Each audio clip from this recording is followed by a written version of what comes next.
कीमतें कंट्रोल ना कर पाए तो महंगाई के फवायद बताए। वफाकी वजीर हम्माद अजहर कहते हैं महंगाई बढ़ने से ताजरों और सनतकारों को फ़ायदा हुआ है। साथ ये भी कह दिया कि हमारा मुकाबला अपोजिशन से नहीं महंगाई से है और महंगाई आलमी सतह से आई है।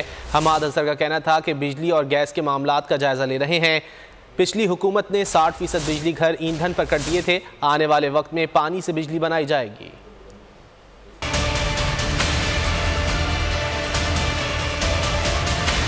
कि ये जो हमें 850 अरब का कैपेसिटी पेमेंट करनी पड़ रही है महंगे बिजली घरों के सौदे, हम बिजली लें या ना लें, ये 850 अरब ही फिर गर्दिशी कर्जे बन जाते। खास तौर पे क्योंकि गैस के जो ज़खायर है पाकिस्तान में वो तो 9% के हिसाब से गिर रहे हैं नीचे, तो जाहिर है कि हमें मुतबादिल तलाश करना पड़ेगा। बाहर वाली गैस तो बहुत महंगी पाकिस्तान में 2019 से अभी तक नहीं बढ़ी हैं। बिजली की कीमतें ज़रूर बढ़ी हैं, इसका मैं एतराफ़ करता हूँ। पिछली हुकूमत ने 60% जो आपके बिजली घर हैं वो इम्पोर्टेड ईंधन पे कर दिए। इंशाल्लाह ताला आने वाले सालों में ज़्यादा जो है वो बिजली वो आपके अपने ज़खायर से बनेगी, अपने पानी से बनेगी, अपने कोयले से बनेगी या शमसी तवानाई से बनेगी, और इम्पोर्टेड ईंधन को हम आहिस्ता आहिस्ता डिस्प्लेस कर रहे हैं। इससे भी फ़र्क है।